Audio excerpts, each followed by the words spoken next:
With the reveal of Alolan Pokemon, no one really knows what to think anymore. The community has lost its mind. I think Exeggutor is the perfect example to kind of show anything is possible, and just that potential has turned the community on its head. And then we also have the other typings.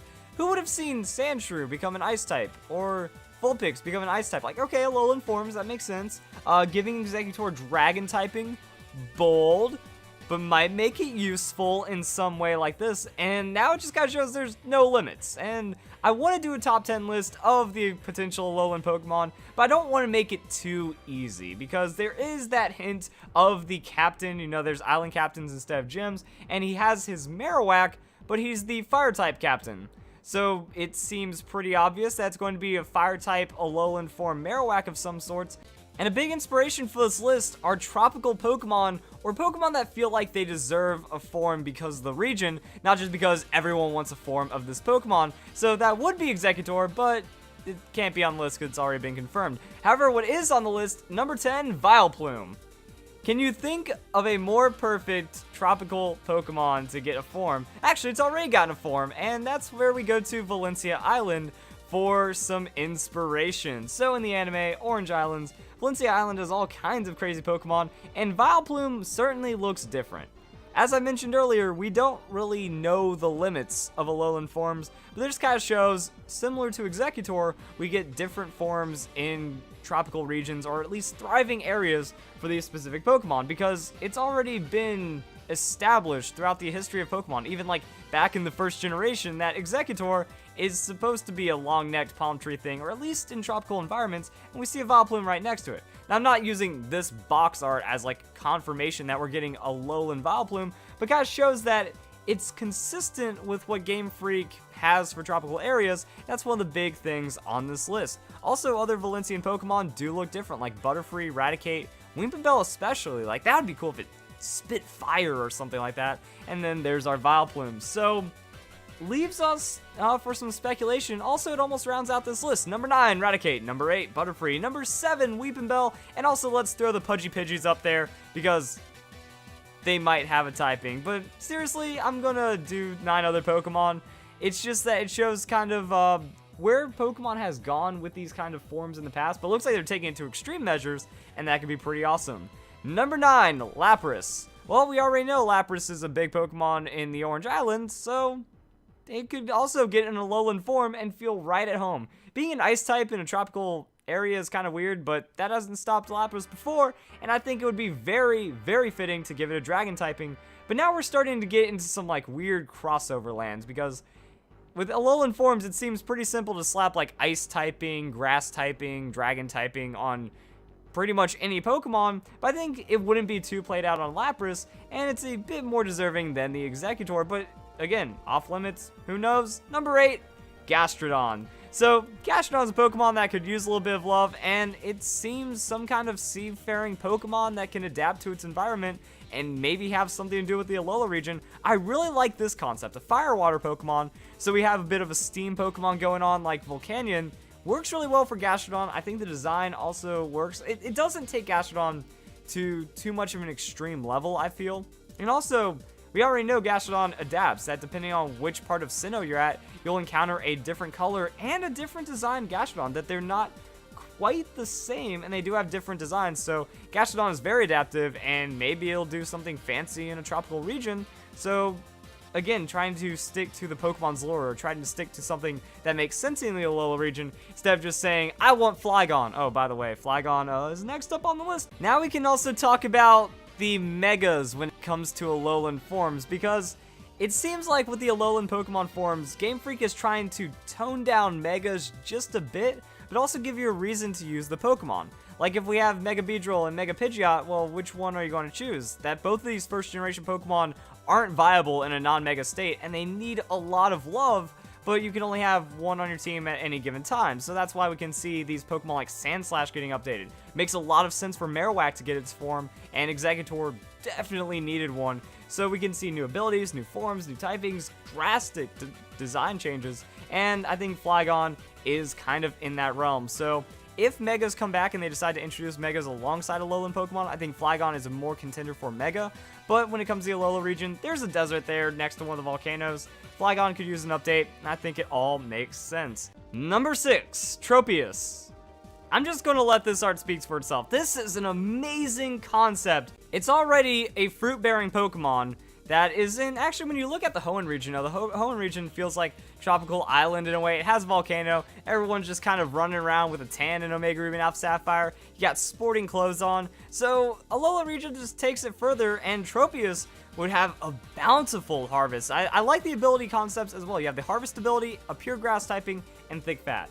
A grass type Pokemon with thick fat seems very plausible and very viable, so giving a boost to Tropius' stats, or at least making it work as a tankier Pokemon or some kind of setup Pokemon, I think is the right way to go. Also, the design isn't too extreme. It looks different because it's in Alola. It's a bit more of like a bountiful Pokemon. I've already used that word, but I don't care because it fits. And giving it the grass, just pure grass typing, works out because Tropius just has too many weaknesses right now. Get rid of that 4 times ice weakness. You get rid of that weakness to rock and stuff, and Tropius is going to do a bit better. So I like the idea, toning it back, making it just a grass type Pokemon, grounding it, giving it more fruit, cool stuff, and that just kind of shows what we can get out of the region. And then next up we have Delibird. So I'm thinking Delibird on vacation kind of idea. Another forgotten Pokemon, but I feel it can be very at home in the Alola region, and this concept art also covers that very well. Goes from Santa Bird to Surf's Up, bro. I think that this design looks great. Like, I would actually expect that to be like a real Pokemon design in some way. And yeah, Delibird just has, it feels like it'll just fit. It could be nice at home as a cheery island going Pokemon, and I would love to see that in the game. So Delibird on the list. Next up, we have Dunsparce. So going back to the whole Mega thing or an evolution, like, who knows with Game Freak anymore? Are they still going to pull a 4th generation on us? Like, that would be really nice if other Pokemon got evolutions, because people are like, why are they just giving everything Mega evolutions? Why not just, like, does Game Freak even remember how to evolve older Pokemon? I really liked what they did in the 4th generation. You know, you have specific moves, you have specific locations, and then you can get some really different Pokemon. So Dunsparce has like so many things. It could get a Mega, it can get an evolution like this, it can get an Alolan form, but now is everything going to be an Alolan form because of the Alola region? Who knows? It just seems like my initial speculation of Dunsparce evolving into Drampa, while honestly quite a reach, doesn't look like it's going to go anywhere anytime soon. Dunsparce could still be on the list for an Alolan form, or to still get some love in the 7th generation. That's what I'm really hoping for. So yeah, the complexity of Alolan forms are kind of unfolding right here. But now let's get back to Pokemon that make a lot of sense, like Sudowoodo. Sudowoodo is a very silly Pokemon. It disguises itself as a tree, but it's a rock type, so it hates water. Maybe if it goes to the Alola region, it can become a real tree, and then things will work out for it. So I like that idea. It can do stuff as a tree in the Alola region. Now, one thing that I was realizing when I was like doing the research for this video is that everyone's talking about the Crystal Onix. You know, Crystal Onix, this makes a lot of sense for Pokemon Sun and Moon. Maybe it's an Alolan Onix because it's so different like that. But I haven't seen anyone talking about that Gold Sudowoodo. Now, that's something unusual, but you know, Crystal, Gold doesn't really make sense for the Alola region.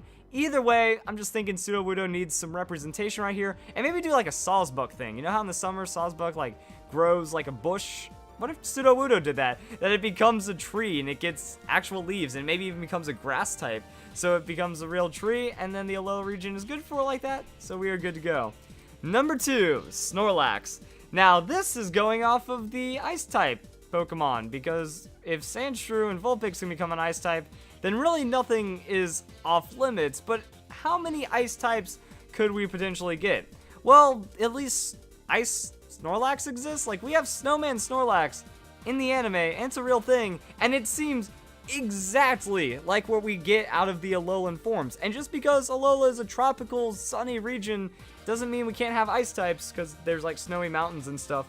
But the Pokemon adapt, and that's what happened here. That the Snorlax, they live in colder climates, they've adapted, and now they're snowy, and it's in one of the Pikachu shorts, and it's very awesome. So could happen for Snorlax. Snorlax is one of my favorite Pokemon. That would be exciting to see. Just mono ice Snorlax. It would gain more weaknesses, but who knows? Could maybe get a little more fancy. Which brings us to number 1, Spiritomb. Now, well, actually, there's 2 reasons why Spiritomb is on the list. The first one is I think Spiritomb is such a complex Pokemon, has deep lore, it had a lot of exclusivity back in the 4th generation. Like, it was a very mysterious Pokemon, and it should be a very powerful Pokemon. That should be much more respected than it is, but its average stats has kind of gotten it forgotten. But then the biggest reason is I saw this fan art right here, and oh my goodness, this is perfect. This is Tiki. This is what we expect out of the Alola region from everything we have seen so much. And I would love a Spiritomb like this. I would love some kind of art concept. Like, this is absolutely Alolan Spiritomb. That Spiritomb, it got sealed away because it's a mischievous Pokemon and it does a lot of really bad things. This looks like some kind of, it can be held in by a Tiki, it can be held in by some kind of spiritual totem of the region, but it's still like a furious fire Pokemon that really wants to go and mess things up. Like an evil fire spirit.